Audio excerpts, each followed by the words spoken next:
홍콩에서는 긴장감이 계속 높아지고 있습니다. 오늘도 도심에서는 최루탄이 터졌고 또 대학가들은 경찰의 진압에 대비하고 있는 상황입니다.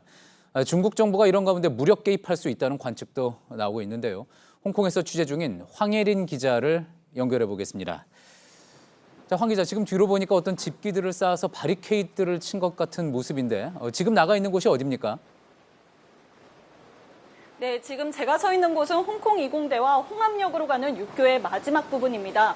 지하철로 가는 곳이다 보니까 경찰들이 진입하기가 비교적 쉬워서 이렇게 철저히 막아놓고 있는데요. 강의실의 책상들로 이렇게 쌓아놓고요. 옆으로 보면 이렇게 쇠사슬로도 묶여있는 모습이 보입니다. 시위에 참여하고 있는 홍콩 시민의 이야기를 직접 들어보시죠.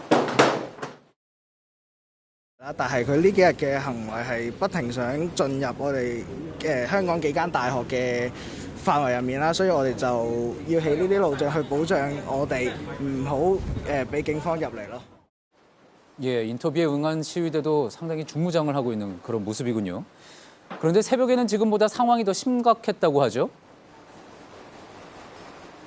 네, 시위대들은 이틀 연속 바로 이곳 옆에 있는 홍움 터널에 불을 붙이고 그리고 요금소를 부쉈습니다. 대중교통 방해로 시위를 알리고 경찰을 규탄하기 위해서인데요. 어제 갔던 중문대도 상황은 같았습니다. 취재진이 이제 봉쇄된 다리로 허락을 맡아서 직접 들어가 봤는데 그곳에서 시위대들이 수상한 사람이 오면 헬멧 투석기로 돌을 날리기도 했습니다. 예. 홍콩의 다른 지역들은 어떻습니까? 상황이 비슷하다고 하죠? 네, 홍콩 곳곳에서 시위가 벌어지고 있습니다. 낮과 밤 상관없이 24시간 시위가 이어지고 있는 건데요. 성수이 지역에서는 시위대가 던진 걸로 추정되는 벽돌에 70대 노인이 머리에 맞아 어젯밤 결국 숨지기도 했습니다. 홍콩 시위의 여파는 런던까지 번졌습니다. 런던을 방문 중이던 홍콩 법무부 장관 테레사 청이 시위대에 둘러싸여서 팔에 다쳤다고 현지 언론은 전했습니다. 예. 자, 시진핑 주석의 어떤 발언 이후에 중국 정부가 무력으로 개입할 수 있다. 그런 가능성도 이야기되고 있다고 하는데 어떤 내용입니까?